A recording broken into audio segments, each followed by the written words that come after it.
All right. Where were we? We made it 8 whole picks. Whoa. All right. What do you do when you get 4 kids? All of them are sick. Draft week. Wife's going out of town, getting ready to sell the house. Had to go pop in a purchase contract. If you guys need home financing, call me or message me. I would love to help. 50 states, Virgin Islands, all that.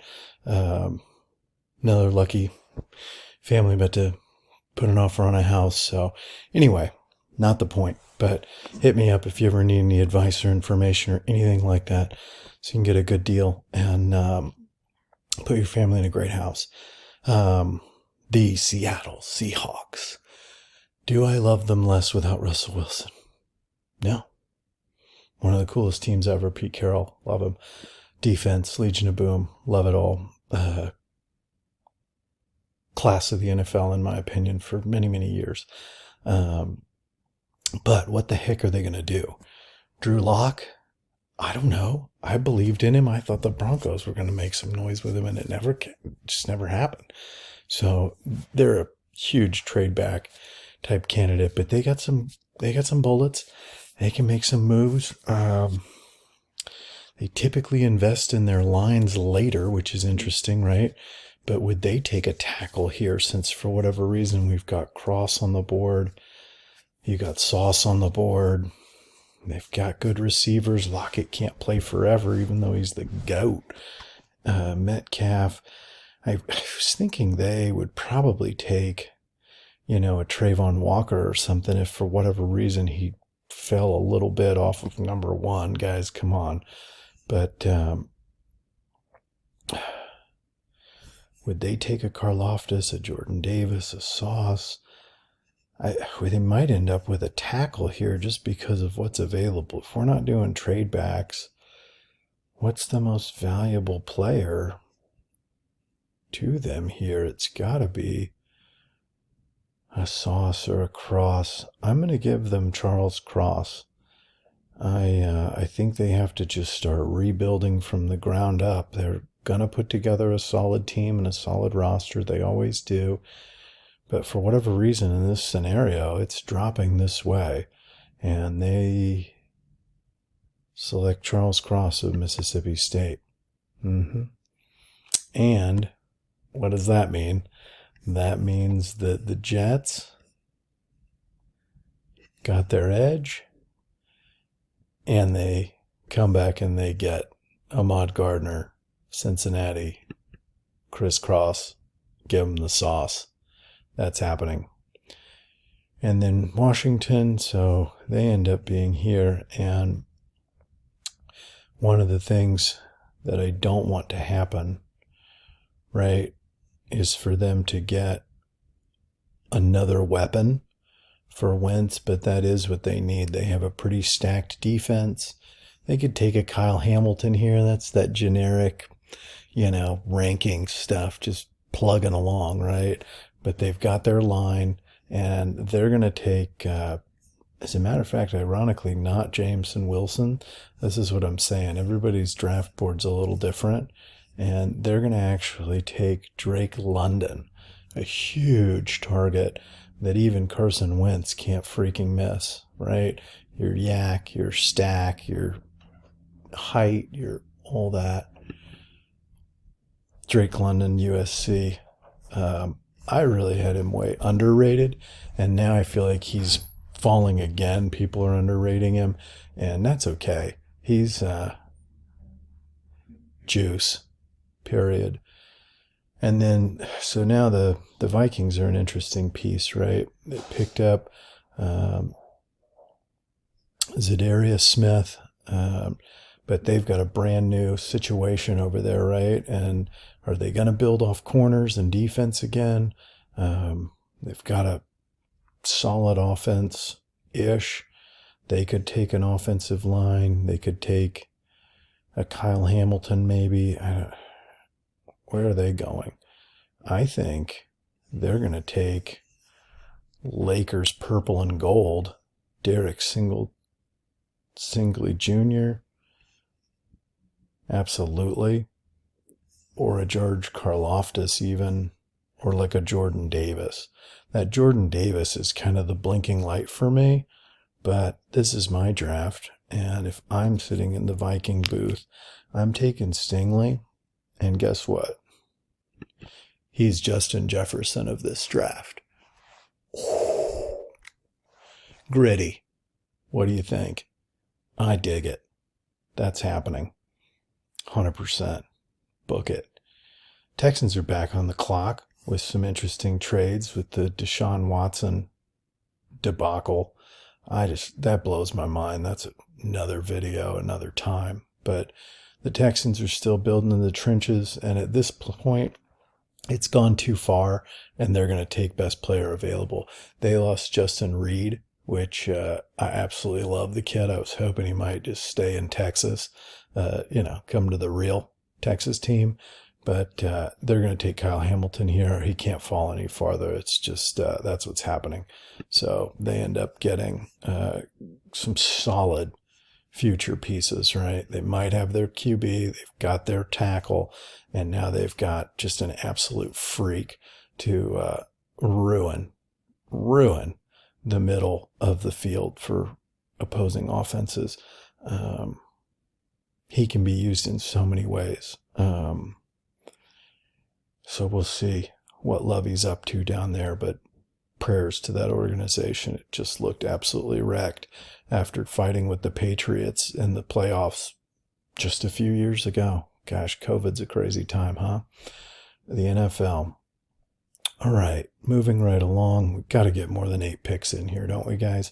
The Ravens, this is a fun one, right? They are one of my favorite teams to watch draft. I just absolutely, they pick all of the picks and the people that I like. And so I can't imagine, what does that look like? Trevor Penning just screams Raven, right? I've liked that pick all along.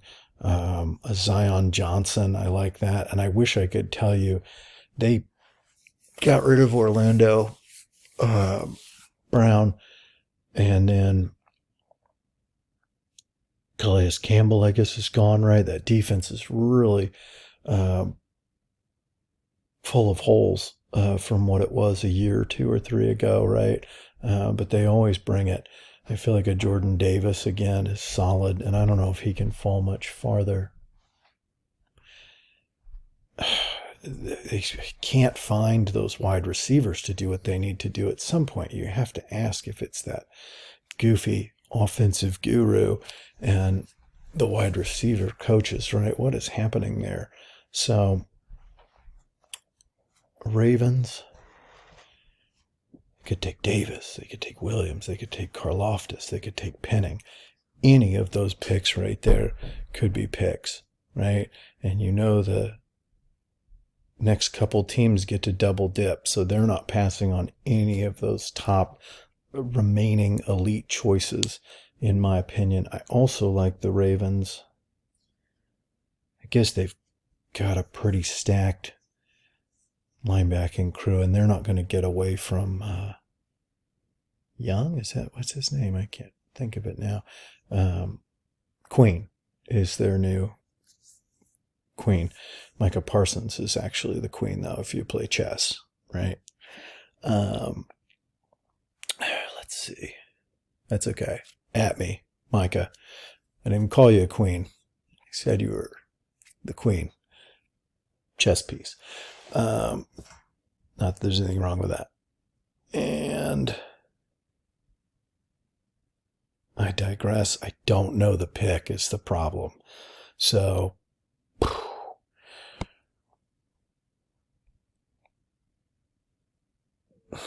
they're going to take the tackle just so that I don't get completely off here. And this is funny because I had Trevor Penning as my number 1 dream pick starting into the draft, playoff Super Bowl, beginning of the year, and he was nowhere. And then he was everywhere, and now he's way up the board. And ironically enough, now I'm looking at him like, I don't know if he's really going to hack it in the NFL. So how funny and fickle we are. Trevor Penning is a Raven. Let's go. It's happening. We'll find out in a matter of days. All right. Now, that allows my nightmare scenario, right? Everything I've put out, the things I don't want the Giants, the Commanders, the Eagles to have, they've taken all of them. So this is the NFL, people. Shitty teams get better. Good teams got to keep fighting. The Eagles here, they run the card in. They're taking Jordan Davis. Kachuga. 2-down player, my ass. The dude is a monster. He's going to be next to, did they re-sign their center for 1 year? And I believe they re-signed Cox, right? He's not retired. So that is going to be fun. And honestly, they should probably take an edge there, but there isn't one quite, Karlaftis could be that dude. But you only have so many picks, so you call it.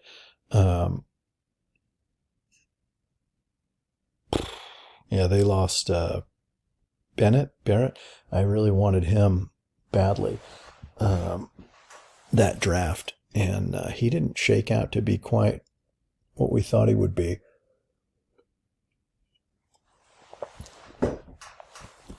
And now the Saints are in the building. Made a little trade with the Eagles. Spice things up a bit. Howie's a genius. Keep rolling that roster. And the Saints need a tackle, and the Saints need a quarterback. So this all works out just fine for them. They are going to take their man without even having to move. We like Corral, and they're going to take Kenny Pickett. That just fits right in. 100%. Book it. And then they don't have to worry about anybody moving on them, any more movement and missing their guy. The Chargers are looking at linemen. They're looking at wide receiver. They're looking for the best player available. Honestly, they have a really good roster.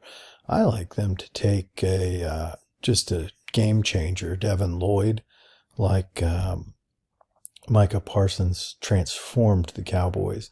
And I think they signed a good linebacker, though, so I'm not 100% there. But, I mean, really, that feels right. I would say don't necessarily have to have that D-line. That Williams is starting to really not be avoidable. You'd take a Zion Johnson, maybe. If people have him, Cowboys fans are obsessed with him. But he's still falling, out of the first round, right? These guys have him super high.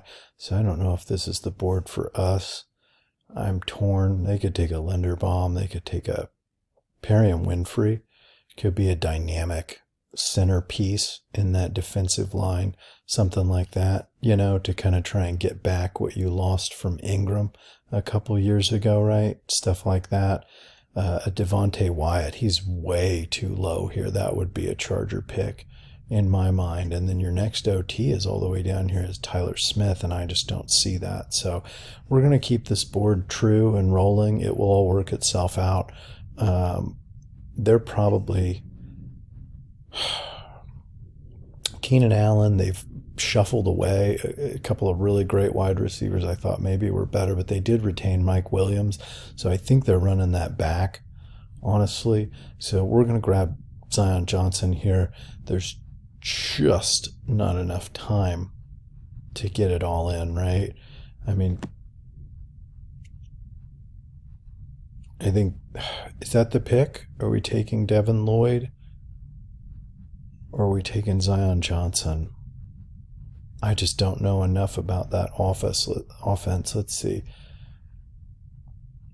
Slater, Johnson. Could do a Tyler Linderbaum here, a surprise pick that he doesn't fall that far.